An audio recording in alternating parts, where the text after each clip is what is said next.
Обичаше го. Даже в началото не можеше да повярва колко много го обича. Дали заради това, че и двамата бяха израснали в дом за деца без родители, или просто беше по-различен от другите мъже, с които беше имала връзки преди него, но го обичаше искрено и дълбоко. Толкова много, че веднъж беше споделила на шега с една приятелка от дома, че съжалява, че не може да пише стихове, за да напише поема за любовта си към него. И двете се бяха смяли на това, но тя си знаеше, че в тази шега има и голяма доза истина. Веднъж същата приятелка, една от малкото останали и такива от онези години, я попита дали това е било любов от пръв поглед. Как да ти кажа, отговори тя след няколко секунди размисъл. Много ми се иска да ти кажа да, но тогава бях толкова притеснена дали ще ме вземе на работа, че въобще не ми минаваше през ума, че един ден мога да съм с него. Пак се замисли за няколко мига. Но много ми се иска да се бях влюбила от пръв поглед.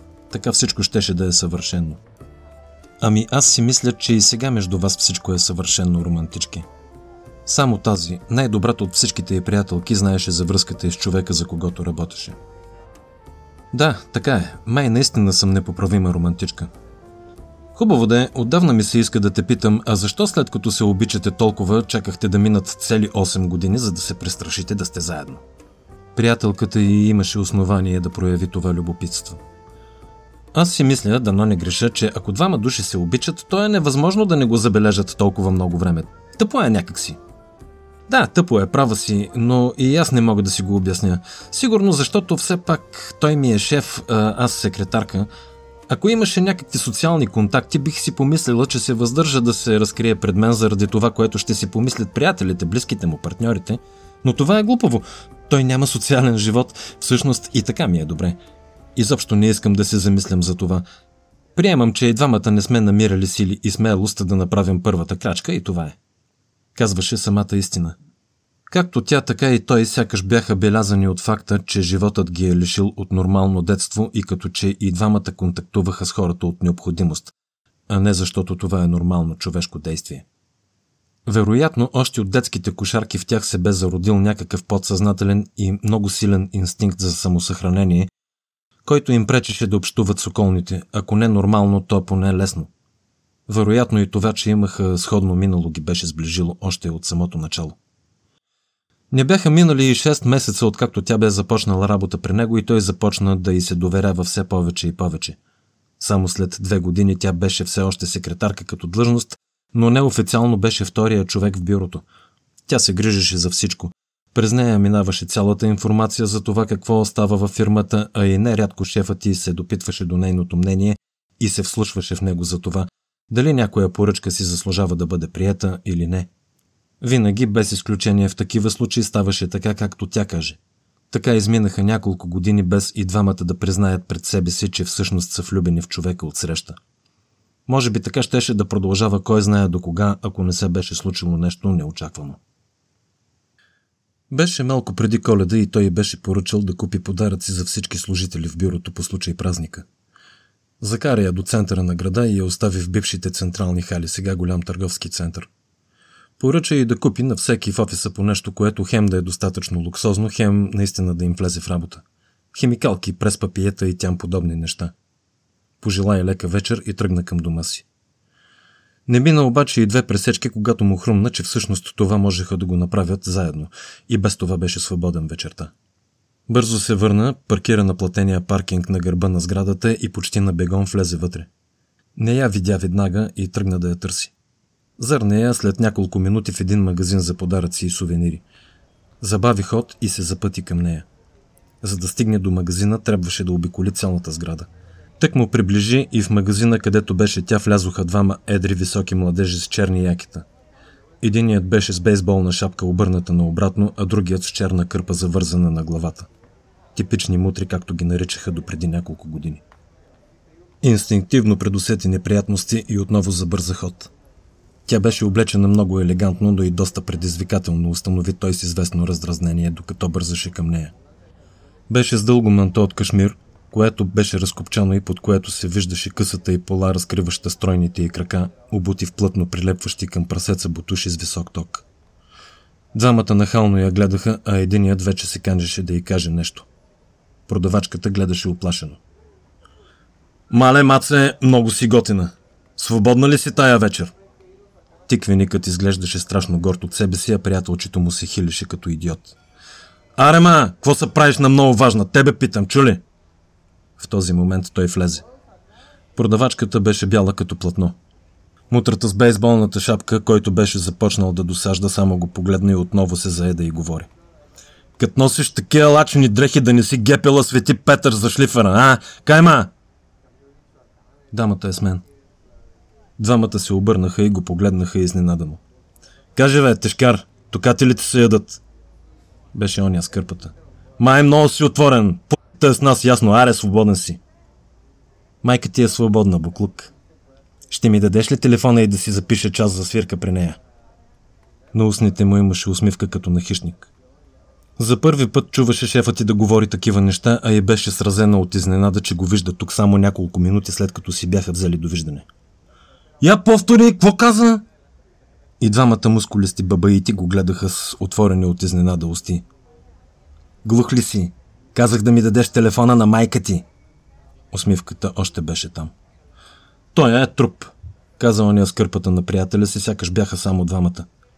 В следващия момент видя как добре облеченият човек, който се беше осмелил да му говори такива неща, спокойно се обърна, огледа предметите, подредени по стъклените лавици на магазина и без да бърза измъкна една стреличка за мини дартс от кутийката й.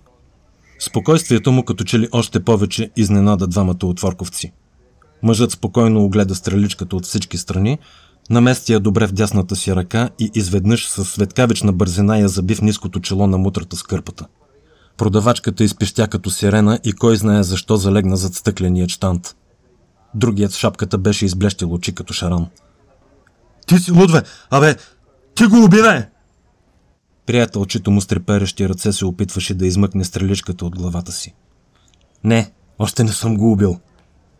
Пред магазина се събираха хора. Махайте се! През зъби процеди той и без да поглежда измъкна още една стреличка. Бабаитът с шапката помъкна раненият си приятел към вратата на магазина. Когато прецени, че вече е на безопасно разстояние, се обърна и без да пуска приятеля си каза: с тебе ще се видим пак! Няма къде да се измъкнеш! Само му се усмихна. И двамата бабаити просто не предполагаха какъв късмет имат тази вечер. Платиха на изплашената продавачка дартса и побързаха да излязат от търговския център. Тя трепереше и се налагаше той да я придържа през кръста, за да не се спъне. Чувството, че му харесва да я докосва, не го изненада. Беше си представил, че я прегръща безброй много пъти. Бързо влязаха в колата и тръгнаха без посока. Изплаши ли се? С периферното си зрение виждаше, че брадичката й трепери. Имам нужда от едно много голямо питие, каза тя вместо отговор. Гласът ти също трепереше. Искаш ли да отидем в някое заведение? Не! Отговорът ти беше направо рязък. Известно време мълчаха. Той продължаваше да кара без посока. У дома имам някакво уиски. Изненада се от смелостта си. Не знаеше как ще реагира тя. Ако не ти е проблем, заповядай. Не, благодаря.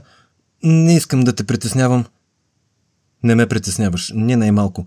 Пък и това е добър повод и аз да пия на едно. Опитът му за разведряване на обстановката сякаш остана да виси във въздуха. Добре тогава, да вървим, но наистина, ако те притеснявам... След 10 минути бяха в дома му. Джони Уокър, зелен етикет. Харесваш ли го? Тя разглеждаше една картина, окачена на дивана. Усмихна се без да го поглежда. Даже и не знаех, че има такова. Имаш страхотен апартамент, шефе. За миг му се прииска да я помоли да не го нарича така, но го хвана страх, че тя може да изтълкува това по друг начин и се въздържа. Ти си първият човек, който влиза тук след като го обзаведох. Тя се засмя, а той я последва след секунда. Беше му необходимо време, за да осъзнае, че тя е приела това като шега. Всъщност си беше самата истина. За всичко в дома си се грижеше сам. Кой е авторът? Попита тя без да отделя поглед от картината. Струва ми се, че този стил ми е познат, но не мога да се сетя откъде. Приближи се до нея и подаде чашата. Сложих ти 2 бучки лед. Добре ли е? Идеално. Та, кой е авторът? Салвадор Дали. Очите й се разшириха от изумление. Майтапиш се, сериозно? Той само кимна. Не знаех, че в България има произведение на Дали в частни колекции. Сигурно е само това. Не мисля. Вероятно има и други, но не съм се интересувал. Сигурно си дал луди пари за него. Извинявай, не беше учтиво да ти задавам такъв нетактичен въпрос. Не, няма проблем. Сещаш ли се за ония спортен комплекс, който проектирахме за Солун преди година? Половината пари от него отидоха за това платно. Само 60 000 евро ли струва? Беше искрено изненадана. Мислих си, че платната надали струват милиони. Има и такива наистина, но това не е от най-силните му неща, така че струва само 60 000 евро. Вечерта продължи в подобни разговори. След третата чаша уиски тя погледна часовника си и каза, че е време да си ходи. Благодаря за уискито. Моля те, за мен беше удоволствие. Наистина, поводът беше доста неприятен. Странно, такава приятна вечер да започне с нещо толкова грубо и вулгарно. От уискито или от нещо друго се чувстваше много странно. Тя се приближи до него. Съжалявам, че заради мен се забърка в този скандал. Не трябваше да се намесваш. Кой ги знае тия какви са? Как така да не се намесвам? Прозвуча ядосано. Нима мислиш, че бих оставил нещата така и бих си тръгнал, оставяйки те да се оправяш сама с ония кретени. Никой никога не е правил подобно нещо за мен. И друг път са се случвали подобни. И двамата не разбраха как се случи, но в следващият момент вече бяха в прегръдките си и се целуваха като побеснели. Същата вечер тя не си тръгна. Правиха любов цялата нощ. Следващият ден беше почивен.